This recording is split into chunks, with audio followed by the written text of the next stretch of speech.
परम मंगलमय जीवाचं परम कल्याण करणारी साधकाला भक्ती सुखामध्ये नहो घालणारी परम पावन आणि पवित्र अशी असणारी श्रीमद भागवत कथा ज्ञानगंगा आपल्या गावामध्ये आयोजित केलेला हा सोहळा आणि या सोहळ्याचा पाहता पाहता आजचा 5वा दिवस उजाडलेला आहे आणि या 5व्या दिवसाच्या कथेमध्ये सर्व बसलेले कृष्ण उपासकांचं मनपूर्वक स्वागत आहे।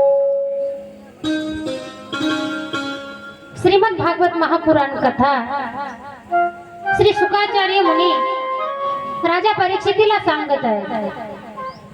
नैमिष्य अरण्यामध्ये हाच संवाद श्री सूत महोदय 88,000 ऋषींना सांगत आहे। गंगा नदीच्या पावन किनाऱ्यावर सुखताल या ठिकाणी राजा परीक्षिती अगदी शांत चित्ताने दयेने क्षमेनं आणि मनामध्ये कसलाही विचार न करता कथा श्रवण करत आहेत। शुकाचार्य मुनी सुद्धा त्यांना अतिशय उत्कृष्ट अशी कथा श्रवण करवत आहेत। म्हणून कथा ही कशी असली पाहिजे आणि कथेमध्ये भक्तही कसा असला पाहिजे हे या भागवत कथेमधून शिकायचं असतं। कारण जगावं कसं हे रामायण सांगतात तसं मरावं कसं हे श्रीमद भागवत कथा सांगत असतात। म्हणून आपल्या भरकटलेल्या मनाला शांतता लाभण्यासाठी श्रीमद भागवत महापुराण कथा आहे, जेणेकरून आपल्या मनातील संसाराचा विचार हा अतिशय नष्ट होऊन जाईल। जी आपल्या मनामध्ये आसक्ती आहे ती आसक्ती कुठेतरी नाहीशी होईल, ती ही कथा आहे। म्हणून सगळ्यांनी शांत चित्ताने ऐकायचं। कारण कथा कशी असली पाहिजे? कथा त्रिवेणी संगम देव भक्त आणि नाम। कथा ही त्रिवेणी संगम आहे। कथेमध्ये निष्ठावान भावाचा भक्त असला पाहिजे।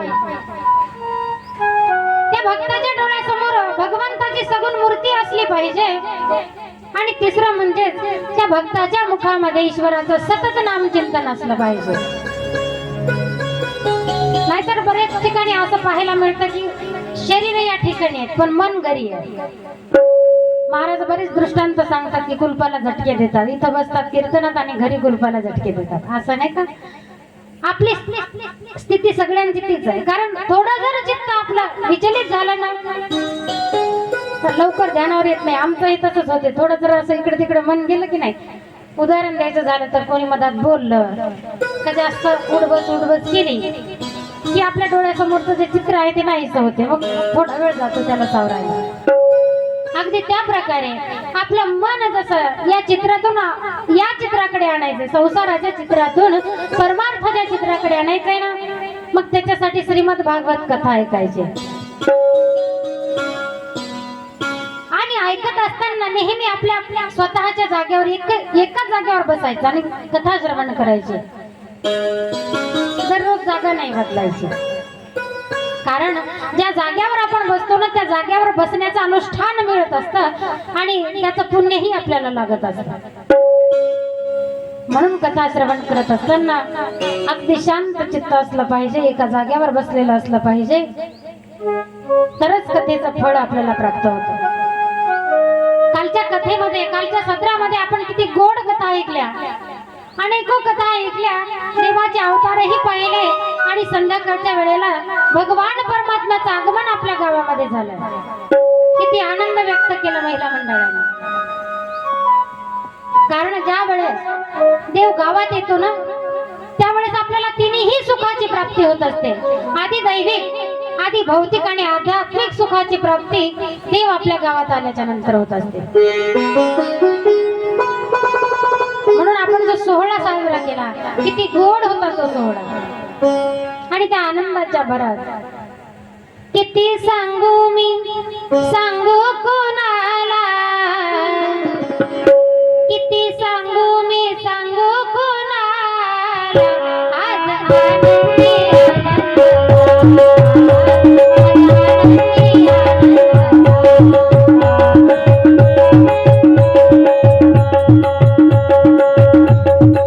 आनंद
यमुनेच्या काठी गोकुळ अवतरले.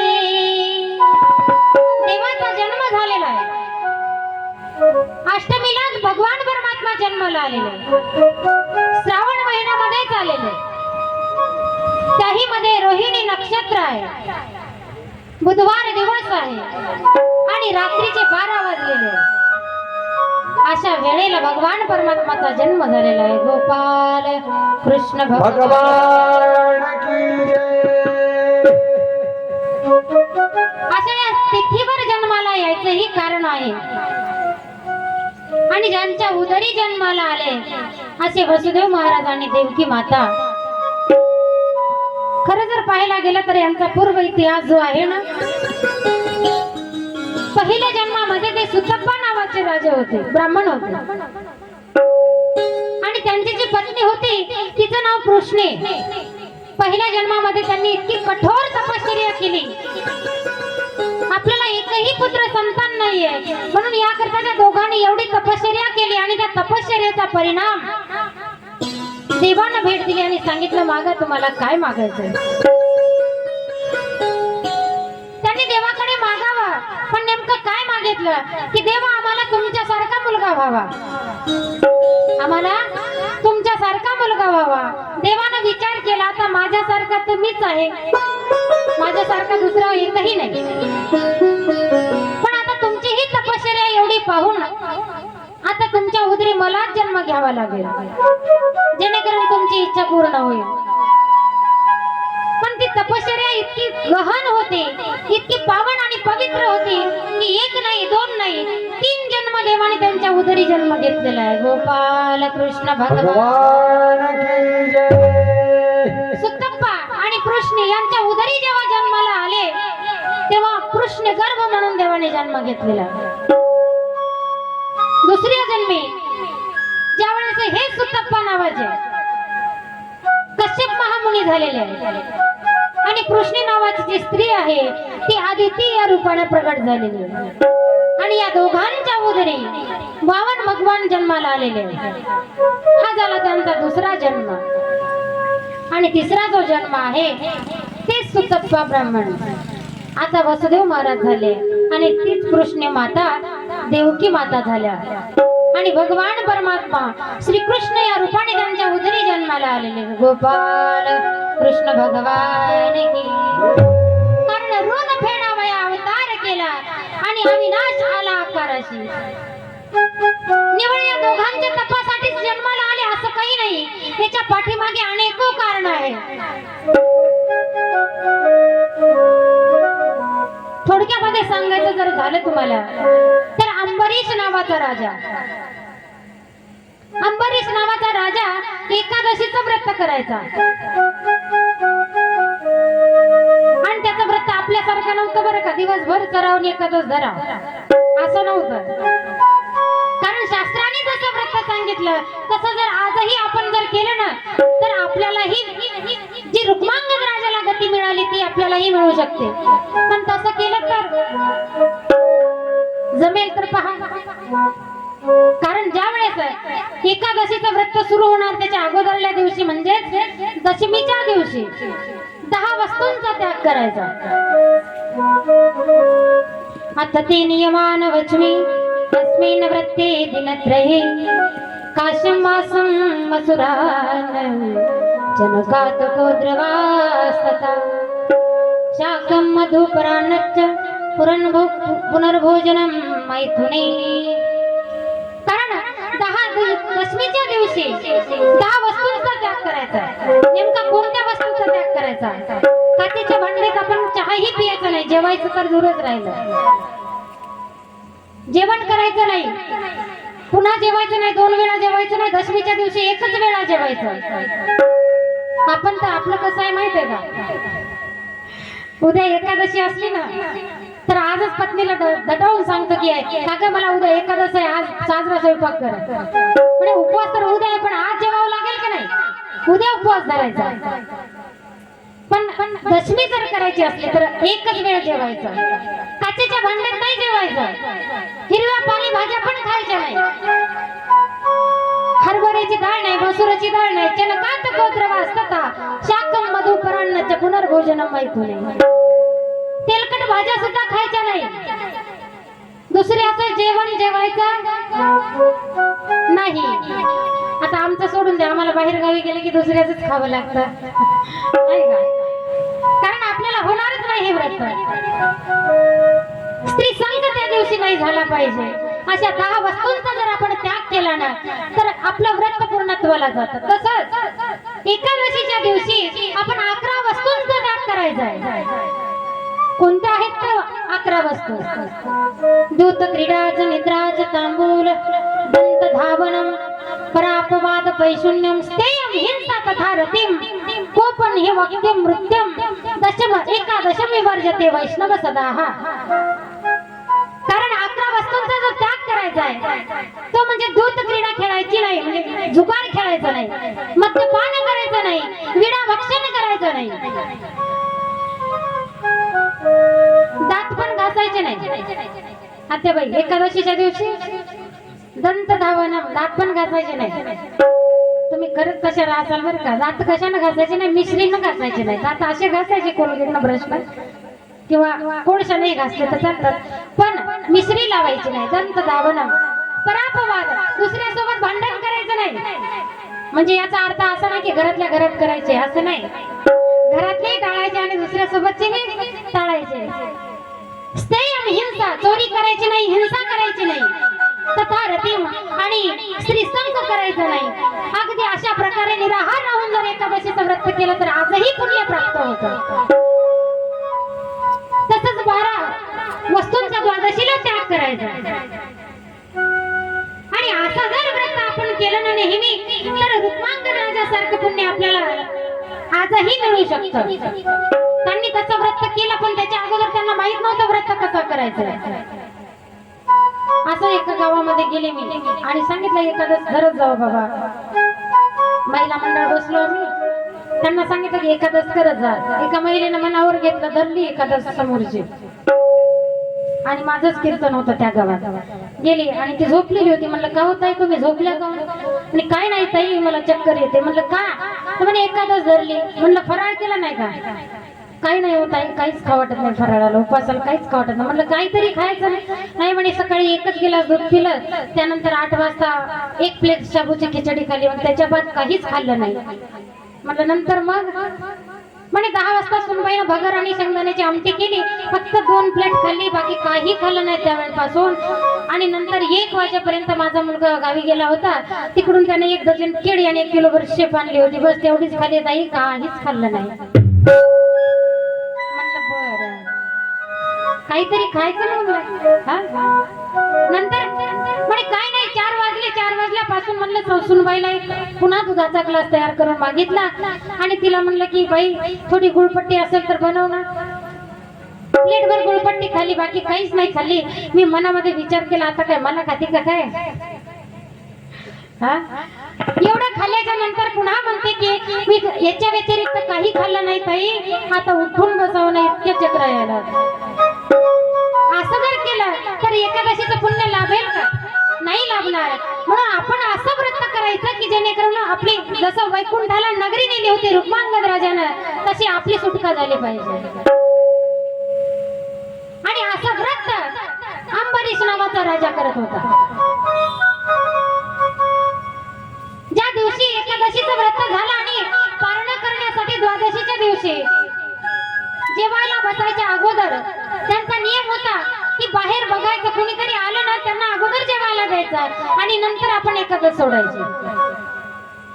थोड्या वेळाने पूजा केली तरी चालते. माझी गोपाल कृष्ण भगवान की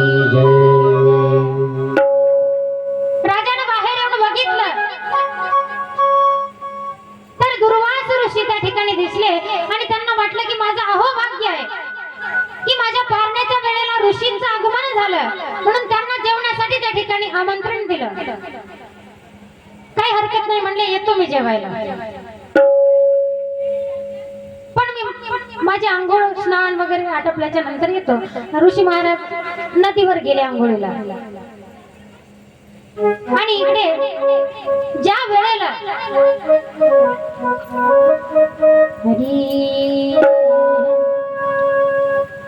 गोपाला गोपाला देवकी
दुर्वास नावाचे ऋषी त्या ठिकाणी आचमन करण्यासाठी गेल्याच्या नंतर अंबरीश नावाचा जो राजा त्याचं पारण करण्याची वेळ निघून चालली, पण पारण करावं तर ऋषींचा अपमान होतो.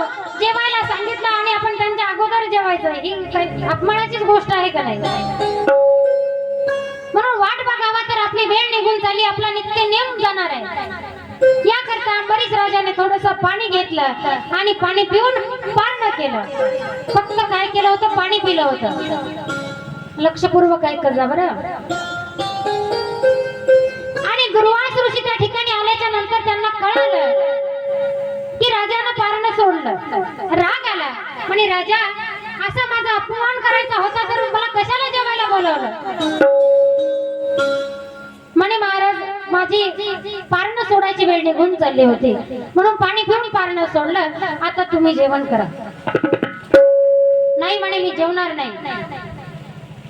राग आला ऋषीला आणि त्या रागाच्या भरामध्ये अंबरीश राजाला शाप दिला की राजा, ज्या करता तू हे व्रत करतोयस ना, तुला असं वाटत असेल की हे व्रत केल्याच्या नंतर माझी जन्म मरणाची रहाट चक्कर चुकणार आहे, पण माझा असा तुला शाप आहे, ज्याच्यासाठी तू व्रत करतोयस ना पुन्हा तुला 10 जन्म घ्यावे लागतील.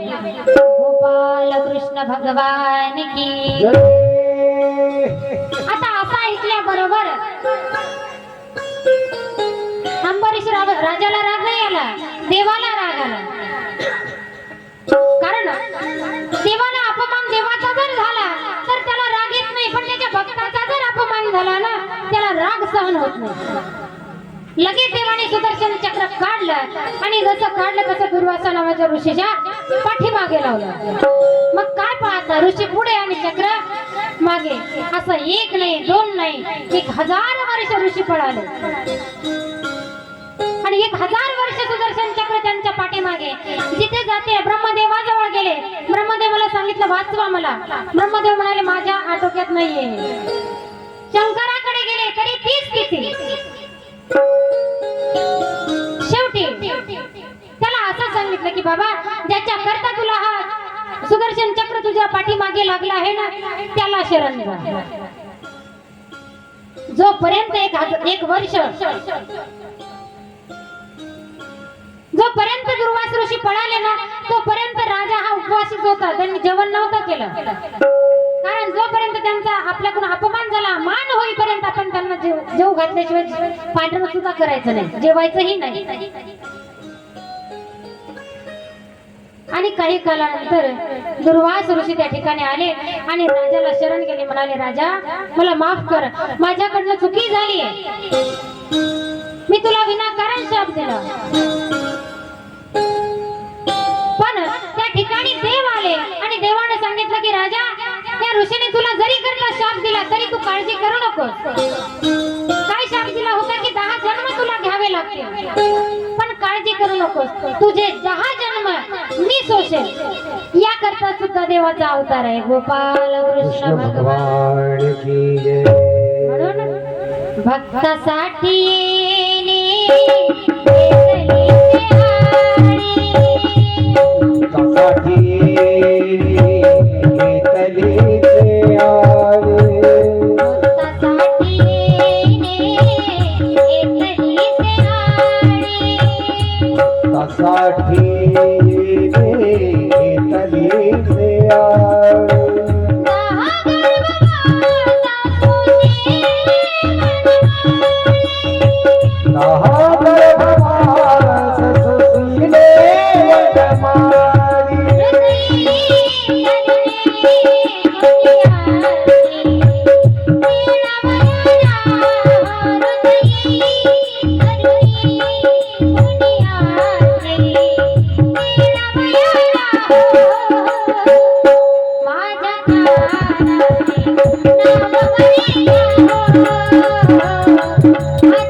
शिवनमाळी.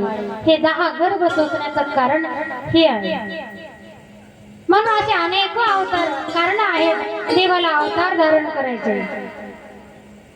आणि देवाचा अवतार कसा आहे तो परिपूर्ण अवतार आहे, परिपूर्णतम.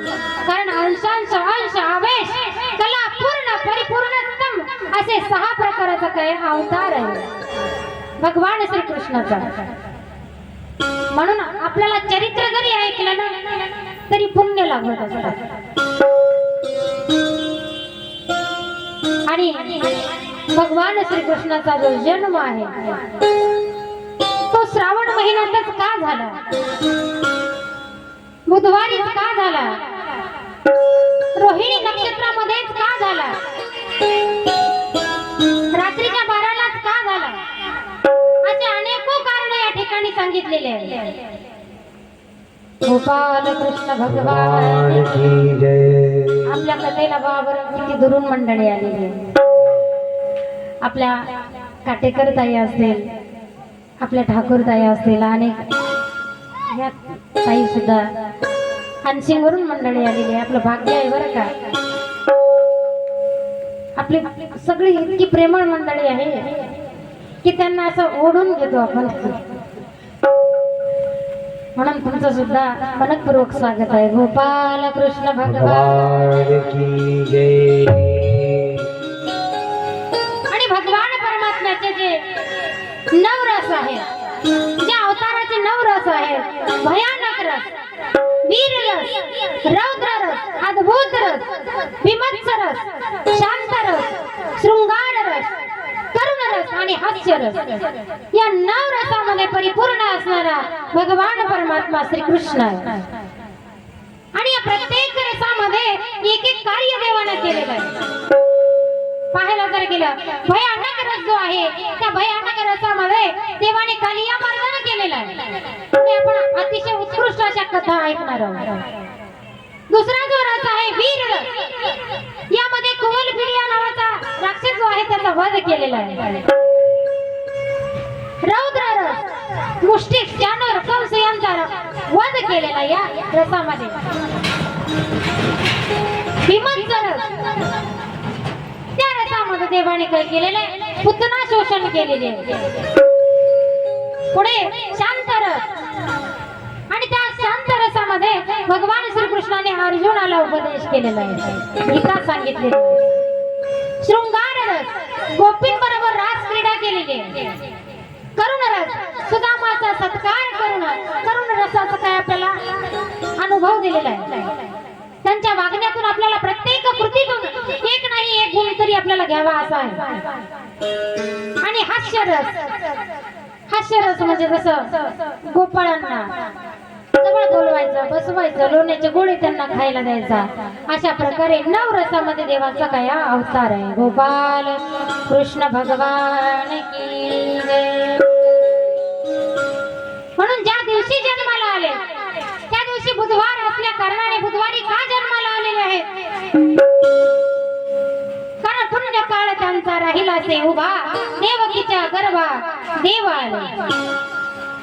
रात्री का जन्माला आलेले आहे, कारण या अवतारामध्ये देवाला चंद्रवंशामध्ये अवतार धारण करायचा होता.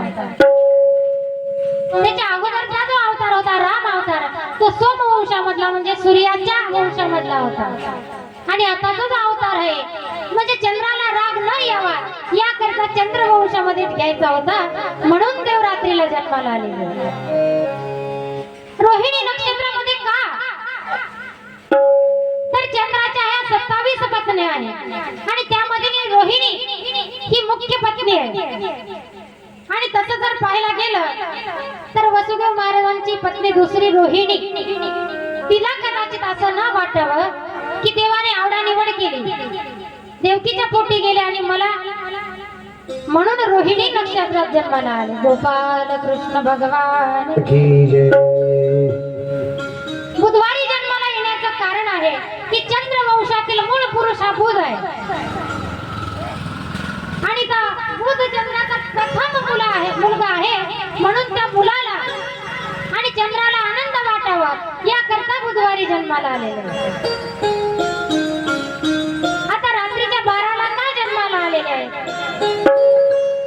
श्रावण महिन्यातच का आलेले आहेत, कारण श्रावण महिन्यात बघा ना तुम्ही, आपण आता श्रावण महिना लागला की जिकडे तिकडे आनंदाचं वातावरण, नद्यांना खळखळाट पाणी असतं, वृक्ष वेली लता फुलून गेलेल्या असतात, सगळीकडे आनंदमय वातावरण असतं. म्हणून श्रावण महिन्यामध्ये देवाने काय केलेलं आहे, जन्म घेतलेला आहे.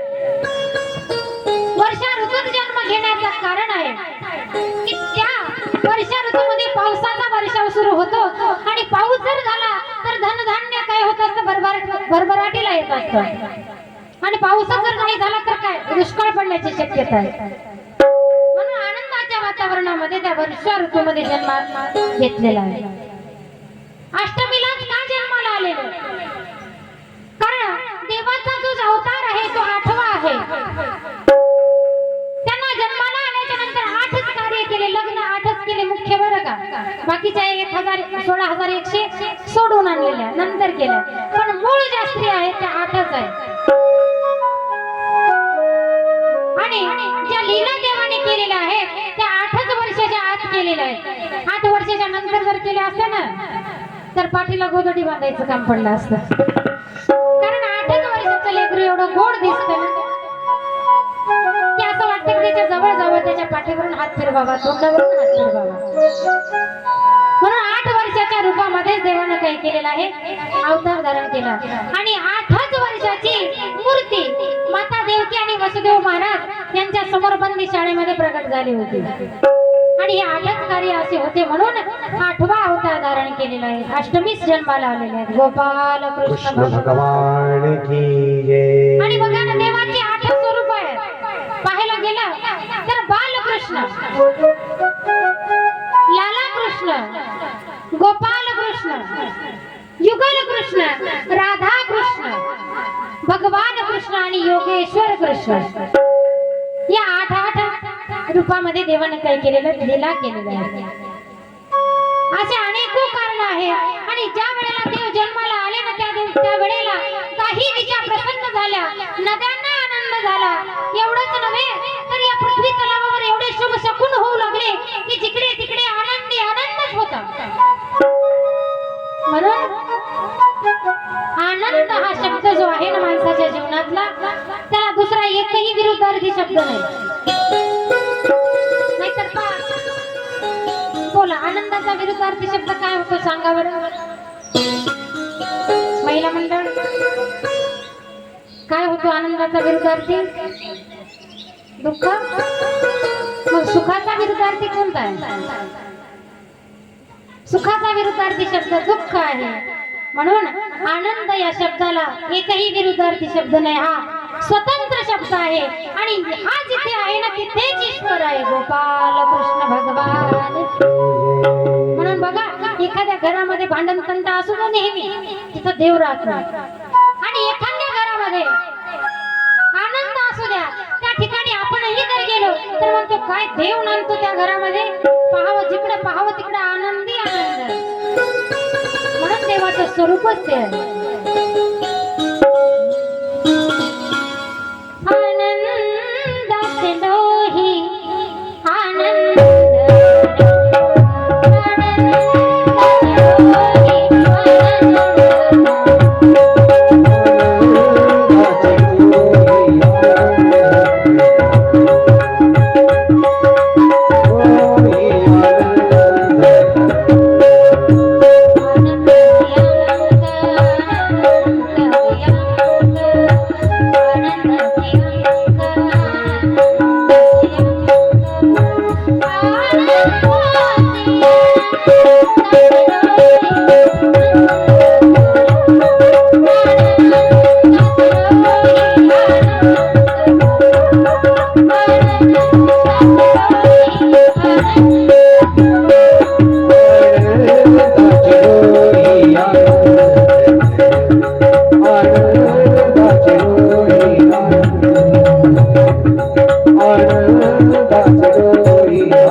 गोपाल कृष्ण भगवान की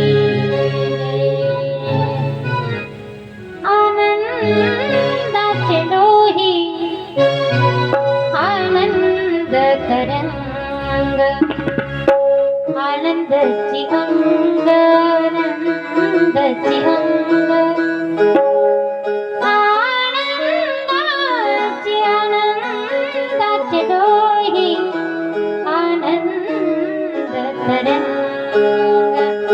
म्हणून जिथे आनंद आहे तिथेच देव आहे. आणि असं असणारं स्वरूप साक्षात भगवान परमात्मा. ज्या दिवशी जन्माला आले त्या दिवशी सर्व गवळणी त्या ठिकाणी जमा झाल्या. आणि नंद बाबाला पुत्र झाला, नंद बाबाला पुत्र झाला. पाहायला नाटी झाली, एक धावी एक पुढे वाटी ताटी सुंट उडे. एवढंच नव्हे तर ऐसी लगबग झाली आणि दासी जणी हेल घाली. आपल्या गावामध्ये आहे प्रथा हेल घालण्याची, नाही का? गावोगावी नसते, आपल्या इथं आहे, खूप चांगली प्रथा आहे. आता तुम्ही म्हणसाले आता भगवान श्रीकृष्णाचा अवतार आणि दासी जणी नामदेव महाराजाच्या काळातली इथं कशी काय आली, असा प्रश्न मी होतो की नाही सांगेन तुम्हाला. कारण ज्या वेळेस हिरण्यकश्यप जन्माला आला त्याही वेळेस भगवान नरसिंह अवतार जन्माला आले आणि भक्त प्रल्हाद हे काय होते, भक्त होते. आणि त्याही वेळेस पद्मिनी नाम माझे, काय हिरण्यकश्यप कुळी नाम प्रल्हाद, पद्मिनी नाम माझे श्रेष्ठ दासीचे पद. त्या ठिकाणी पद्मिनी या स्वरूपाने त्या ठिकाणी दासी होऊन होती कोण? जनी, जनाबाई. द्वापारी कृष्ण सेवा, दुसरा अवतार याचा अंगद राम भक्त. राम अवतारामध्ये बघा भक्त कोण होता? अंगद होता. पण मंथरा नाम माझे भरते मारी लाथ, त्याही ठिकाणी दासी जणी होतीच मंथरा या रूपाने. त्यानंतरचा जो अवतार आहे द्वापारी कृष्ण सेवा, भक्त उद्धव जन्माला. पण पुढे बघा त्याचे सेवेला गी दासी, कुब्जा नाम माझा देवे उद्धार केला. द्वापार युगामध्ये काय आहे? कुब्जा नामक दासी होऊन दासी जणी जन्माला आलेले. आणि आता सध्याच्या कलियुगामध्ये कलित नाम नामदेव विठ्ठल चिंतनी, पण त्याचे सेवे लागी दासी जन्मली जनी.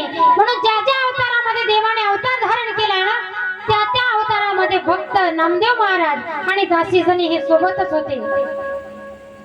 म्हणून दासी जनी हे लगाली. त्या ठिकाणी नंदबाबाला आनंद झाला आणि आले पाहतात तर आपल्या घरी जायला चान्सच नाही.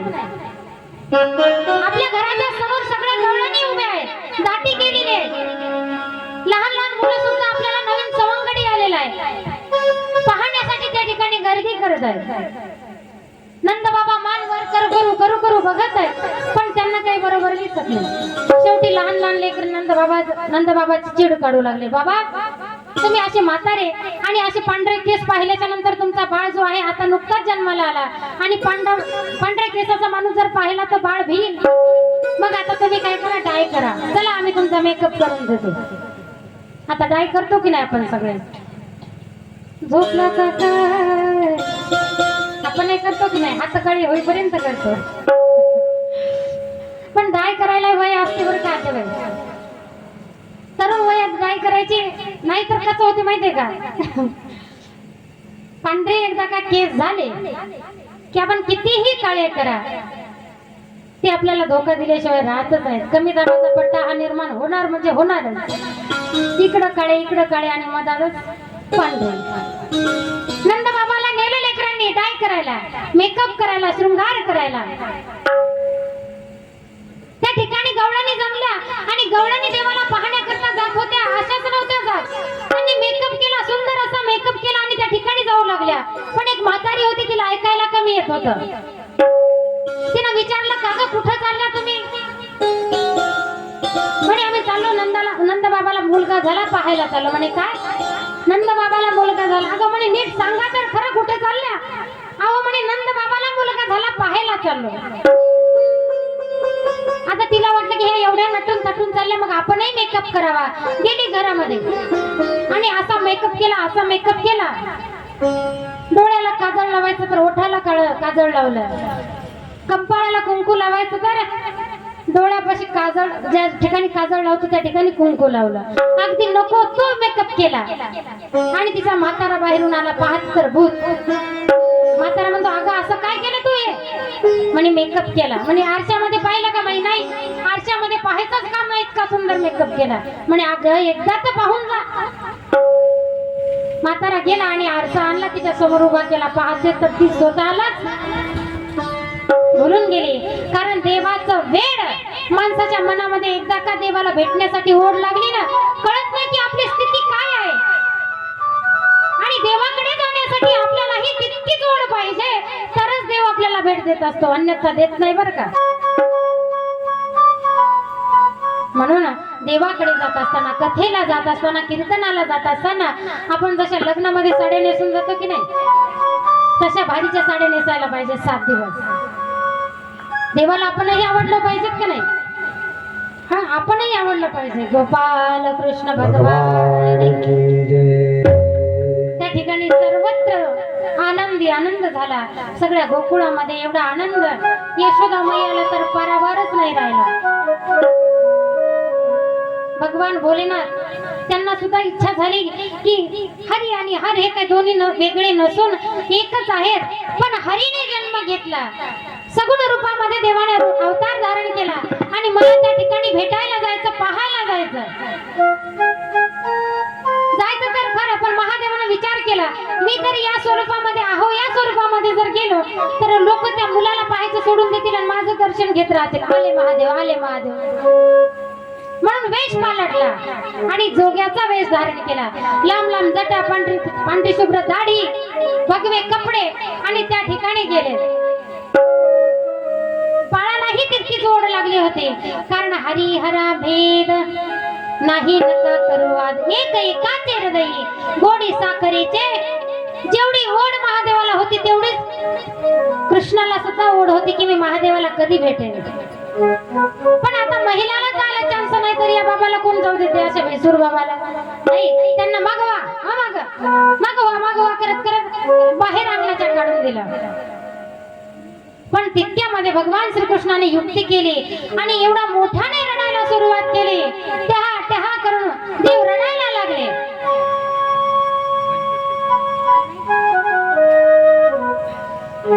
देव रडायला लागले. काही केल्याने राहीना. यशोदा मैया काळजी करू लागली आणि तिला वाटू लागले की माझ्या बाळाला कोणाची नजर तर नाही लागली.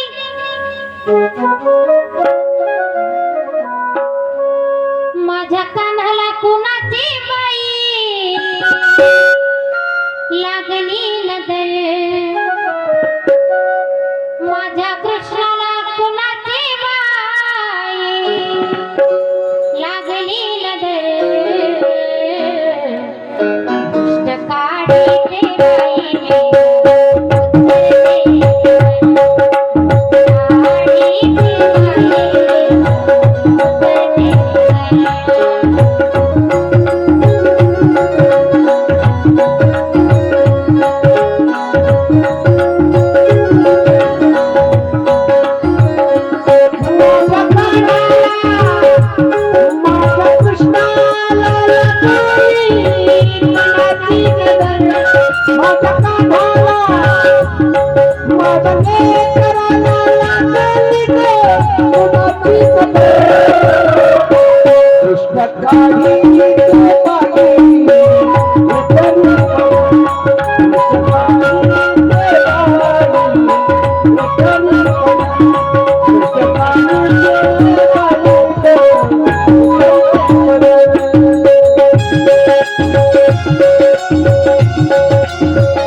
माझ्या कानाला कुणाची बाई लागली नजर.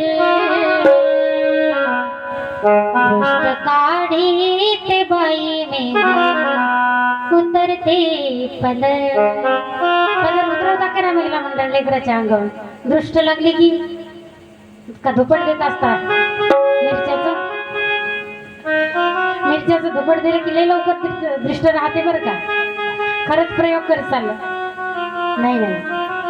पदर उतरवत होत्या यशोदा मैया. माझ्या लेकराला दृष्ट तर नसेल लागली आणि एवढ्यामध्ये कुणाला दृष्ट काढता येते कुणाला दृष्ट काढता येते असं विचारल्याच्या नंतर तो बाबा जो आहे भगवान भोलेनाथ म्हणाले मला काढता येते दृष्ट. आणि ज्या गवळणीने त्यांना बाहेर वा करू करू अंगणाच्या पलीकडे लोटून दिलं होतं ना त्याच गवळणीने त्यांना आतमध्ये घेऊन आले आणि देवाला त्यांच्या जवळ दिलं. आणि ज्या वेळेला देवाला जवळ दिलं त्यावेळेस काय सांगायची स्थिती त्या दोघांची. हरीचा आणि हराचं मिलन झालं. दोघांच्याही डोळ्यामधून अश्रूच्या धारा वाहू लागल्या आणि बाळाचं रडणं एका क्षणात बंद झालं. यशोदा मैयाला आनंद झाला की खरोखर माझ्या बाळाला दृष्ट लागली होती. आपण उगाचच या बाळाला बाबाला दूर दूर लोटत होतो. इकडे आनंद गोकुळामध्ये एवढा आनंद पण इकडे मथुरेमध्ये बघा काय स्थिती आहे. कंस मामाला कळालंय कारण त्या योगमायेने सांगितलं होतं की कंसा ज्यावेळेस मारायला निघाला त्यावेळेस हातामध्ये गर फिरवल्याने आपटणार. त्याच वेळेला योगमाया निघून गेली आणि सांगू लागली की तुला मज लागी वधी तुझं लागी वधी आणि जन्म आला मजा आधी. तुझा वध करणारा जो आहे ना कंसा मला काय मारतोस. मी एक कन्या आहे पण तुला मारणारा जो आहे ना आठवा तो कधीच जन्माला आलेला आहे पण कुठं आला हे नाही सांगितलं. माझ्या अगोदर जन्माला आलेला आहे. असं सांगितल्याबरोबर कंसाची झोपच उडाली. त्याला जेवण गोड लागत नसे, पाणी गोड लागत नसे. जेवायला जर बसलं तर ताटामध्ये आठवा दिसायचा, पाणी जर प्यायला गेला तर पाण्यामध्ये आठवा दिसायचा, झोपायला जरी गेला तर त्याच्या डोळ्यामध्ये डोळे लावले की आठवा दिसायचा. जिकडे पाहावं तिकडे आठवा आठवा आठवा आणि फक्त आठवा. त्यानंतर कंसानं असं एक युक्ती केली की आता या बाळाला कुठेतरी पाहायचं आणि मारायचं. कारण बाळ जन्माला यायला काही जास्त दिवस झाले नाही. कृष्ण जन्माला येऊन 6 दिवस झाले आणि त्या दिवशी कंस महाराजांनी विचार केला आणि लगेच त्यांची बहीण पुतना नावाची राक्षसी त्या ठिकाणी आली आणि म्हणे, दादा काळजी करू नका, काही टेन्शन घेऊ नका, आता तुमची बहीण आली, काही काळजी करू नका, मी आले ना, आता मी शोधून काढेल त्या लेकराला, त्या बाळाला आणि तुमच्या समोर आणेन आणि मारून टाकेन. कंसाला बरं वाटलं की नाही आता आपलं काम नक्कीच होणार. पण नेमकं बघायचं तरी कुठे, कोण्या गावामध्ये बघायचं? कंसाने सांगितलं ज्या ज्या गावामध्ये या 6 दिवसाच्या आतील मुलं जन्माला आले आहेत ना त्यांना मारून टाका. मग काय, पुतना मावशीने आपल्या स्तनामध्ये विष भरलेला आहे आणि जिथं जिथं तो 6 दिवसाच्या आतला बालक दिसेल ना त्याला दूध पाजून मारून टाकत असेल. असं करत करत करत गोकुळामध्ये प्रवेश केला. गोकुळातली बरीच मुली मारून टाकली आणि चालत चालत चालत चालत एक दिवस एक वेळ नंद बाबाच्या वाड्यामध्ये आली. वाड्यामध्ये आली आणि जोरामध्ये आरोळी ठोकली, यशोदे कुठे आहेस तू? यशोदा बाहेर आली. म्हणे इतकी कडाकून आवाज, मला कोणी दे, हा कोणी मारलेले? बाहेर येते आणि म्हणते, कोण तुम्ही? म्हणे काका मला ओळखलं नाहीस तू? म्हणे नाही, मी नाही ओळखलं. असंच असते म्हणे, मोठे लोक झाले की माणूस गरीबाला विसरून जात असते. असं आहे का बरं? श्रीमंती आली की विसरतात का गरीब माणसं? ती म्हणत होती, अगं आता श्रीमंती आली ना तुझ्या घरी म्हणून तू आपले नातेवाईक सुद्धा विसरते. म्हणे खरोखरच मी तुम्हाला ओळखलं नाही, तुम्ही नेमकं कोण आहात? अगं म्हणे मी तुझी बहीण आहे. म्हणे बहीण मी तरी एकटीच आहे. मी तशी नाही म्हणे, तुझ्या चुलत्याच्या काकाच्या मामाच्या मावशीच्या बहिणीची मुलगी आहे.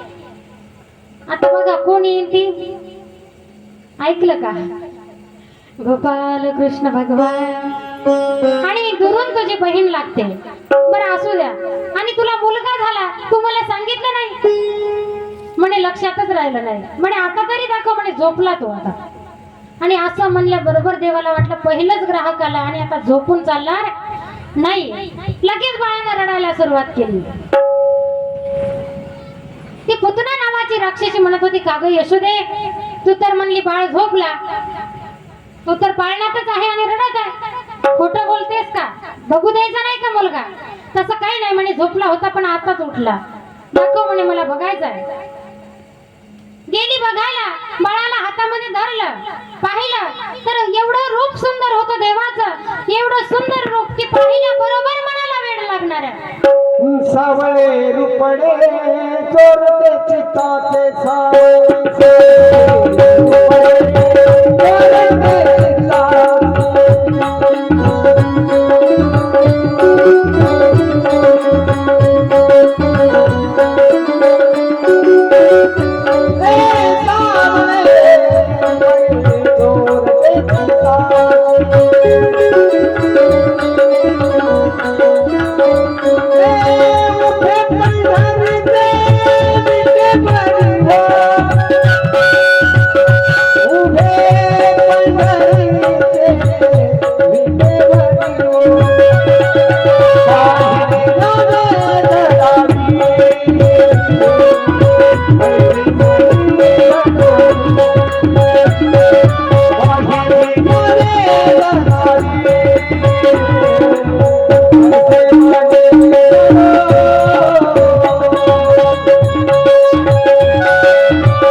घरी असं रूप पाहिल्याबरोबर तिलाही भुरळ पडली, पण लगेच जागेवर आली. आपण कोण्या कामासाठी आलो आणि काय चाललं आपले, नाही का?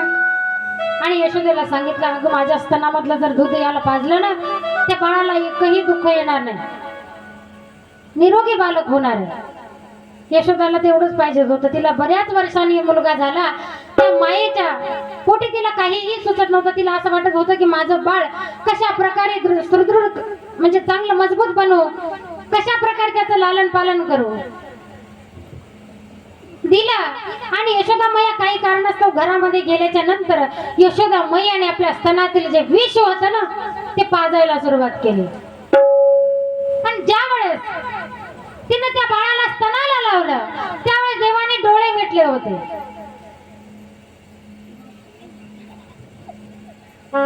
गोपाल कृष्ण भगवान.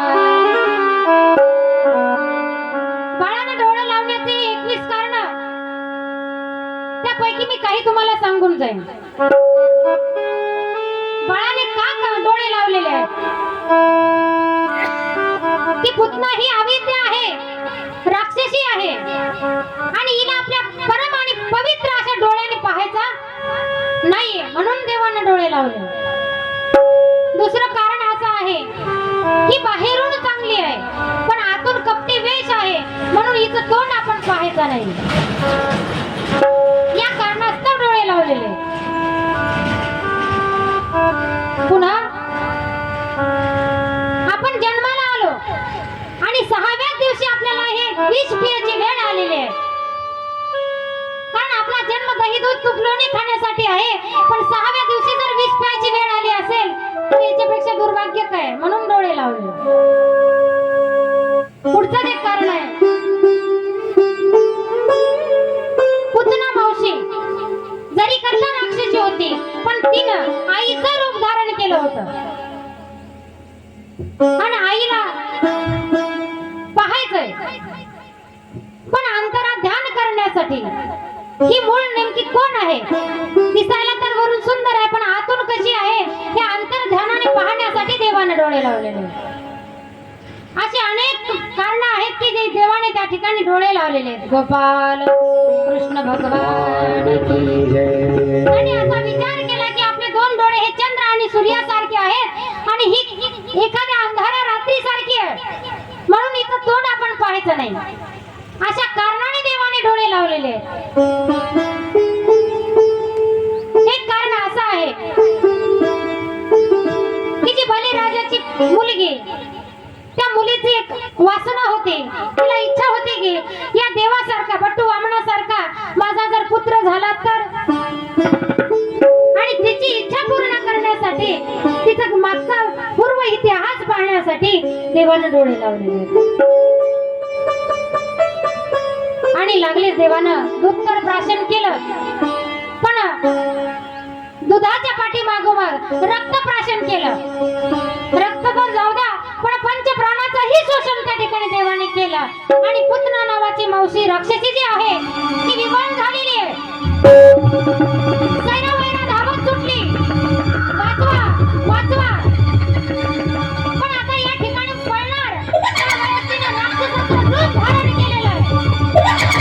भयंकर आक्रमण आणि विकराळ रूपामध्ये राक्षसी आलेली आहे. राजवाड्याच्या बाहेर गेली आणि विशाल अशा वृक्षावर धाडदिशी राक्षसी पडलेली आहे. गोपाल कृष्ण भगवान की जय. एवढं महाभयानक रूप धारण केलं होतं तिने. पाहिलं ना सगळ्यांनी, ऐकलं की नाही? असं वाटलं की नाही की ती पुतना नावाची राक्षसी ज्या वेळेस श्रीकृष्ण पळून घेऊन जाते त्यावेळेस आपणही त्या कोपऱ्यात कुठं तरी होतो. अशी भावना आपल्या मनामध्ये जर झाली ना, प्रत्येक कथा आपल्याला समजल्याशिवाय राहणार नाही. आणि मोठमोठे असे झाड, आणि त्या झाडावर ती राक्षसी ज्यावेळेस पडली ना त्यावेळेस छोटस असं बालक दिसू लागलं, पिल्लू, विशाल देह. यशोदा मैयानं पाहिल्या बरोबर मूर्छा येऊन पडली. सगळ्या गोकुळवासियांना त्या ठिकाणी बोलावलं, माझा बाळ वाचवा, धावा धावा केला.